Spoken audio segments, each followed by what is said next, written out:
In the next module, Module 2, we'll look at risk-neutral option pricing in a little more detail. You recall P star was the risk-neutral probability. So we're going to review utility theory. And first of all, a risk-neutral investor is indifferent between a sure thing and a risky bet, as long as the risky bet provides the same expected payoff. So the notion of risk neutrality means that the only characteristic of an investment you're interested in is the expected return. And if the expected return is equal to, if two investments have the same expected return, you do not charge more for extra risk. P star has been called the risk-neutral probability that the stock will go up. And we want to investigate that terminology. First, recall the definition, and here we'll use the form of a stock with dividends. That P star was this formula, and we saw that the price of an option can be expressed as the present value of the expected payoff.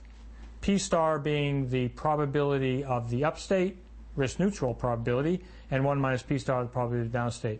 So this formula gives you the expected value of the payoff, and then we have a present value. This tells us that the expected total return on the option is the risk-free rate. Just do the math. If we divide through the value, Cx is my notation for C sub u and C sub d, it's a random variable, what's the expected return? Well, you can see from that formula it ends up being the risk-free rate. So in other words, because the expected return under P star, the expected return on an option is the risk-free rate, it's easy to say, well, this investor is indifferent to risk. This investor is pricing the option at C because C is the price that gives the investor the same return as if they bought a T-bill. And because this investor is not charging for the risk, that's the only return they need. They want an expected return of a T-bill. And that's the reason this is called the risk-neutral probability. It is the probability that a risk-neutral investor would assume in order to be comfortable with the price of C.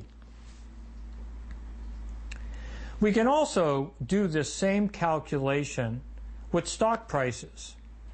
What's the expected return? We saw earlier that if we do the expected present value of future stock prices, we get, in fact, the prepaid forward value of the stock.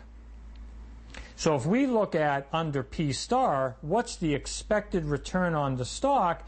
Under P star, initially it looks like we don't get the risk-free rate, and it looks like perhaps there's something wrong. But we have to remember that an investor in this stock gets two returns. What I've just calculated here is the expected capital gain return of the stock. It's the price return. The investor also gets a return of e to the delta h in dividends. And so when you multiply the capital gain return times the dividend return, you get the e to the RH.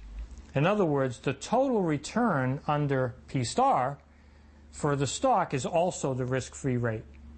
So again, why we call it the risk-free rate? Because that's the probability of an upstate that a risk-neutral investor would have to assume in order to conclude that S0 is the right price, because then S0 gives that investor an expected total return of the risk-free rate.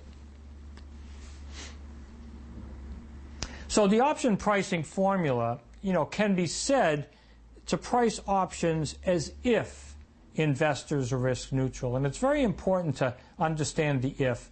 There's nothing in option pricing theory that says that investors are risk neutral. Indeed, there's evidence everywhere that investors are not. Investors want to be compensated for taking risk. What we're saying here, though, is that one can obtain the correct price of an option by assuming the investor was risk neutral.